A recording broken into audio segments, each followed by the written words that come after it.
I had to be quiet. The wife is working from home today.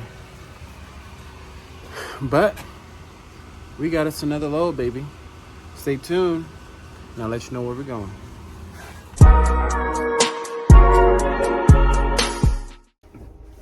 Yeah, buddy. We're going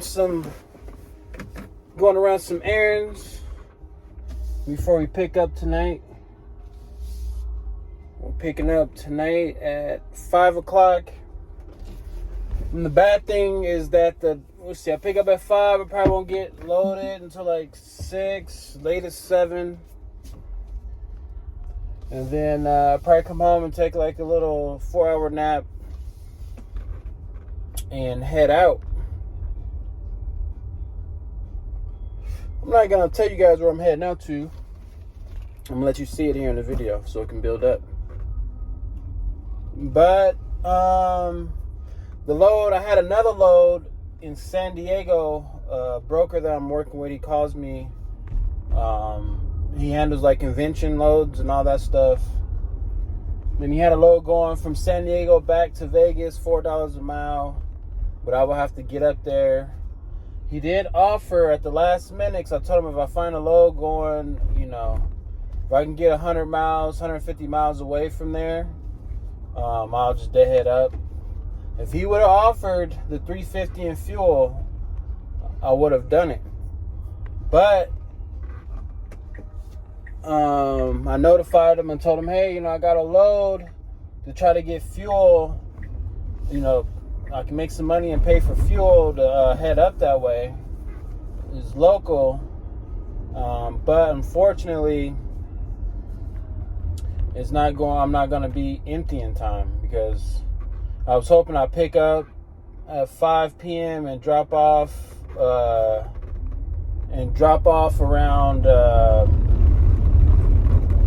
the latest 12.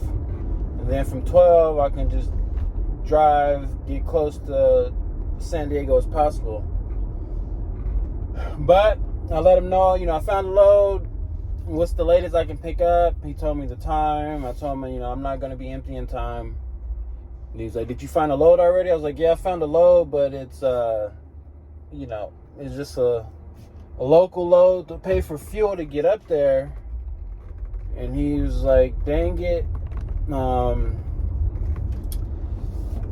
He's like, dang it, I was going to offer you an extra $350 plus just to deadhead up here. And I was like, I would have done it. I would have considered it, is what I said. I would have definitely considered it, but I'm already committed, and I'm not going to uncommit from this place because they're local work, and I see them on the board all the time. And the last time I called and tried to book a load with the company that I just booked a load with, they said I had to wait 24 hours or something like that before I can pull a load with them. And that load was gone. And it was paying good. It was paying good just to go up to where I'm going. The same now, I'm getting like $5 a mile, a little over $5 a mile for this load. I'll let you guys know the details when we make it to the truck. So it was, still making good money per mile. I'm staying local. I'll be home. I'm going to do just a regular 8-hour shift, basically. And be home in time to look for another load, because I gotta find something tomorrow. I'll wait until Friday. I'm trying to work Monday through Friday, and maybe Friday I'll do like a local water load if it's available for the right price. But I'll still make, I'll probably drive less miles, because from Vegas to San Diego is like 300 and something miles, 330, 40, somewhere around there. It's either around 350, depending on what part of Vegas you leave out from. But it's under 400 miles. And I think I can make 14 driving, 200 miles, 300 miles. Especially tomorrow, if I can get a good load the same price that I got today or more, I'm happy with that. But enough talking, guys. Got dirty seats, holy smokes. But enough talking. We're see you in the truck. Peace out. Alright, we're getting ready to go. Took me a little longer than I wanted to. Seatbelt on. I was talking to the officer back there. There's a cop back there giving out tickets. I was always curious how come I never got a ticket.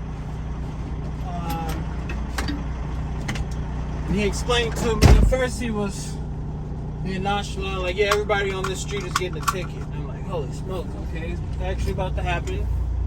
So I hurry up and warm my truck up. And I was like, okay. So I walked back to him. I said, how come all these trucks are getting tickets? He was like, because you're in a public right-of-way or something like that. So I'm like, holy smokes. I was like, okay. I was like, just curious. I've been seeing people getting tickets here, but I never gotten a ticket parked when I'm parked at. I'm like, is there different zones? He's like, yeah, up here, up there. He just pointed. He doesn't know where my truck's at or anything because we were far back there where the other trucks are at. He's like, up there to a certain point is not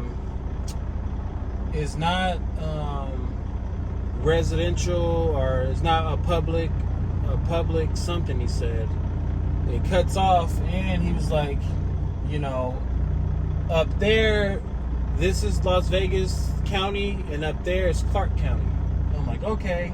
And I was like, how can I get a map with that information on it? And he told me, he said, well, I work for, I'm an officer for this right here. And he pointed to it, and I was like, okay, I forgot the name already, or I would say it. It was like something urban public planning or something like that. And I was like, okay, I appreciate it. So I went back, Googled it. Long story short, I called Clark County, and there's a number. I found a number like you can report commercial drivers, semi drivers. So I called that number, and I was like, hey, is there a map to where I can look up to see if if a semi truck is in a commercial area or on a public public walkway or public area or whatever. And she just explained to me, like, yeah, go to this website. I'll try to put it up on there when I go find it and take a snapshot, but it gives you the rules of where I already knew you couldn't park in a non-commercial area, residential area. There you go. You can't park in residential areas. You can park in commercial areas, but even if it's a commercial area, it has to be 1,000 feet away from a residential area. So if it's a commercial, but it's 1,000 feet away from apartment buildings or houses or anything like that, they can issue you a ticket. So long story short, I found a map that showed the zoning of the public area that he was talking about, public walk area or public, and it was cut off right where my truck is at. And not only was it cut off, it was over in Clark County's district, and it's non-residential area, so it's more of a commercial area. But he said it's a gray area. He said, to be honest with you, the only reason we've been coming out here for the last 3 weeks, it's been like at least 2 to 3 weeks. Like, so the only reason we've been coming out here because we've been getting a lot of emails. But when you get emails, they just don't email you like, semi trucks on this street. They have to take a picture of the semi truck that's on that street. So somebody is taking pictures of semi trucks that look abandoned, which, I don't, like I say, don't blow up the spot. If your semi truck looks abandoned, you got trash everywhere, it's making all of us look bad anyways. I'm not saying I'm the cleanest person out here, but you won't see me throwing poop bags, even though I don't poop in bags. is, if you've done it before, I'm not judging you. I'm just saying, I don't leave poop bags on the floor. I've seen that before. I don't pee in the bottles and throw them out my window. I have a trash bag if I ever did have to pee in a bottle, or I will wait until I pull up to a fuel station and throw it in the trash can or something like that. So, where am I going with this? Okay, so you can see him over there. He's writing tickets. I don't know if you can see him. He's right over here, about to come up on the truck. He's looking at this JB Hunt trailer that got tagged up and the license plate is all jacked up. This one here, that green truck doesn't look abandoned, but it's close to the park. He's saying, if that was 1,000 feet away from the park, he wouldn't have. It's like it's a gray area. He's like, when we come out here, if nobody sent a picture of your truck with the license plate and all that stuff, complaining, we're not going to write you a ticket. But while we're out here writing tickets, we're going to see how long your truck's been here. We might, stamp the tire and come back. And if you're here longer than 72 hours, there's no big deal. It's a gray area. There's no big deal. But if your truck's abandoned, not registered, and things like that, then we're writing you a ticket because we're getting complaints from the people who live around here. Which I'm not mad at it. Like, to be honest with you, I'm not mad at it. Oh wait, am I going the right way? I'm not going the right way. I'm not mad at it. It is what it is. But at the same time,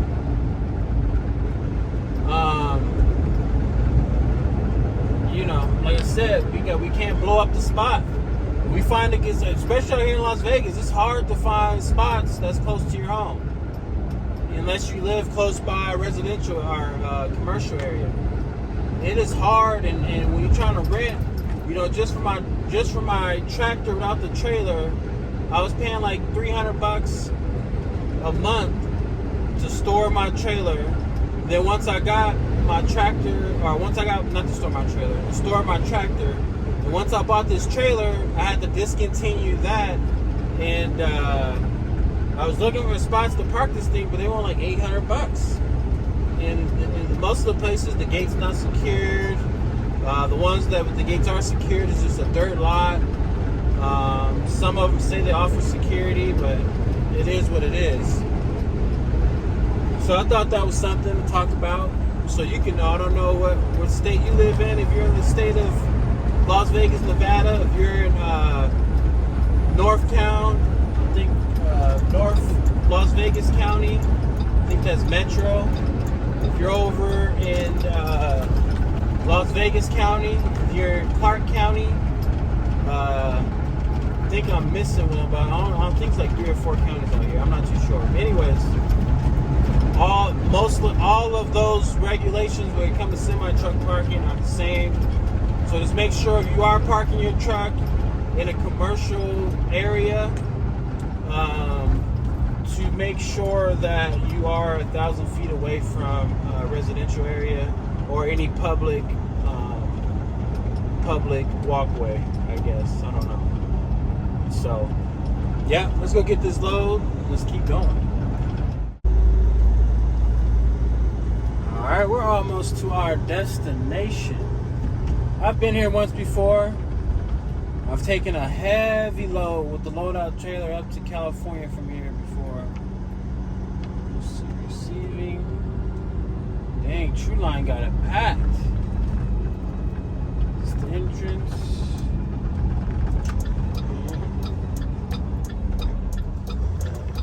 Make sure we don't hit no spikes. Make sure we can now roll back.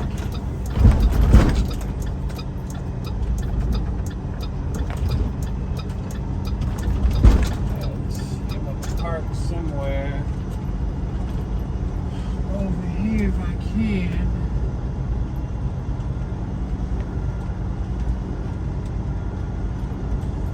I can't.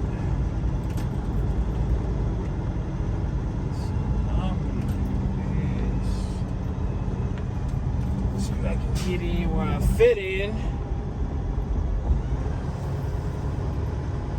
True Line got it all packed over here.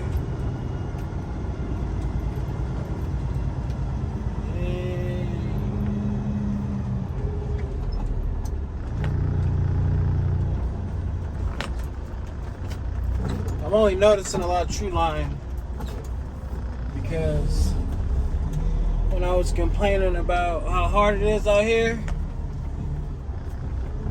I was gonna apply a True Line. My buddy Jay was like, "Don't give up, don't give up. You got this, man." And I'm happy I didn't give up.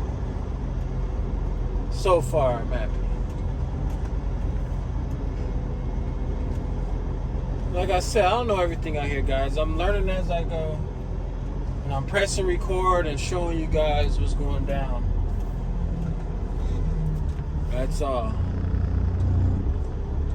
If it's something I feel that I can explain properly, I'm going to try my best to explain it. And maybe you guys can learn something from it. If I don't think I can explain it good enough, I still try to explain it. And hopefully I don't seem like a ding dong, you know what I mean? This is gonna be a heavy load. Picking up juice. Let's see, I'm gonna have to slide those tandems more to the back so it can be right underneath that load. Alright, let's go check in. Alright, we're in the dock door 20. See how fast they get us in and out. Not that many drivers up here, but it's plenty. This load's gonna be heavy. All right, let's get to that door. All right.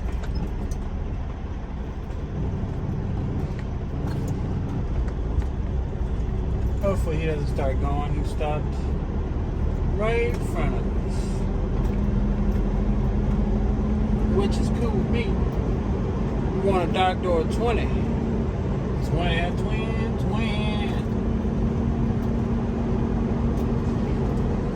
Hopefully they load as fast. Last time I was here, they had me in and out. And I got more than enough time, so I'm in no rush.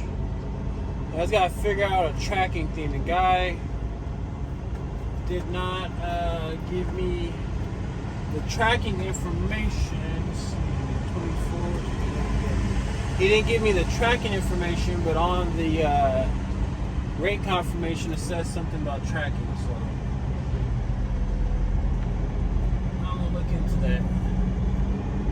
So I'm gonna have to do something a little tricky because that one guy's tractor is a little not centered.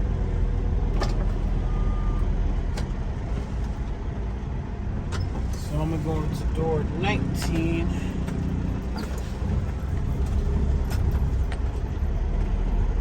And snake my way into door 20.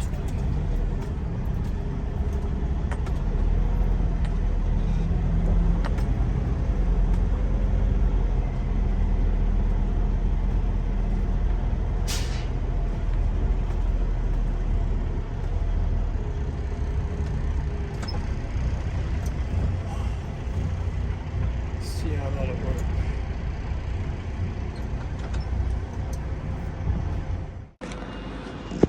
My door's down there. Getting her loaded. Just like that. Took about 30 minutes and they closed the door for me. What? This is why I like the roll up door gang. Even though I'm gonna check it real fast. Hold on, let me open this door. Look at that. Look at that. Got it up in there. Not all the way. Let's see. I like to check. I think we'd be good with that weight. My tires are. Yeah, that's pretty good. If it was all the way back more, we'll have to move those tires back. But I think we're good. We're still gonna get a scale ticket. Even though I don't think we really need a scale ticket. But I like to get scale tickets when anything's over 38,000, just to be safe. because you never know. I don't want to go through a scale, and that thing is way overweight. So let's get this thing going. Nice. Close the door for us. Got us in and out.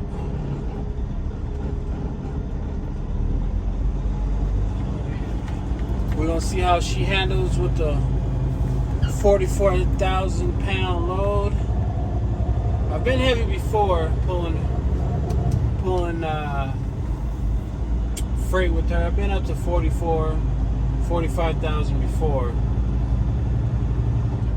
When I did some loadout trailers, when I first started, I didn't even really care about the weight. I was just pulling. So I think I gotta give them this little gate pass to get up out of here.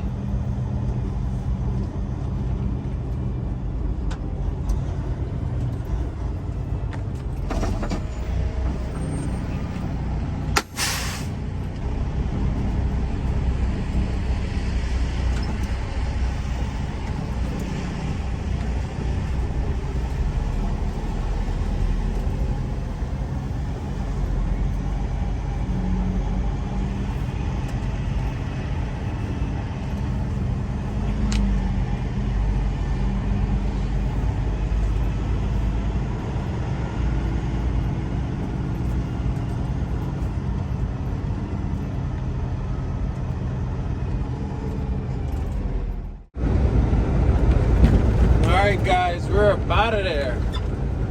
I was scared for a little bit just because that lumper fee. When it comes to lumper, some broker companies are weird. But this broker company is pretty good. I just called them, let them know how much it is. They text me a relay code, entered, got the paperwork. They scared me because the person who I was talking with for the lumper fee, I asked her, what email address is best to send the BOL to and all that good stuff. And she said, I'm going to email you the BOL and then just reply to that email. I was like, all right, perfect. Or not BOL. I will email you the rate confirmation and just reply to that email. So, okay. So I got the email and the rate was off by $150. My heart dropped. I'm like, oh, hopefully they didn't do this to me again. Because I've had some brokers, they want you to track the load and they want you to use a certain micro point or whatever. They want you to track the load. But some of them will tell you, hey, I'm going to email you this link, click the link and accept the tracking. And some of them won't tell you. They want you to read the BOL. And, that's like one of the little tricks. But anyways, I read the BOL because he didn't tell me that. He didn't mention anything about tracking, micro track or anything. But on the BOL it says auto truck tracking required. But when I downloaded Auto Truck, that is an app. But it didn't work. And I called back and asked the operator, hey, is tracking good? And they're like, no, you're all good. I was like, what do you guys use for tracking? They said, we usually use MicroPoint. I'm like, can you text me the MicroPoint information so I can press the link and open up my MicroPoint, but it have all the information there. I never received that, so I thought that was going to be a problem. I thought they were going to deduct me for that, but they didn't. She said that rate that she sent me was the rate that they were hoping to get it off for, but they accidentally made adjustments or something. So I was like, okay. But other than that, it was pretty good. The broker was good. I want to give you guys a little, not secret, but a tip to get good, consistent. Not consistent, I don't know, because I'm not really that consistent. This week was good, last week was good. But the reason this week was good is because last week I did some stuff. I'm going to tell you guys on the next video. Or maybe we can discuss it on my live. I might go live So look out for my live. Hopefully I can get this edited and out there. But yeah. Until next time, family. Peace out. Just rolling trucking. What's going on, man?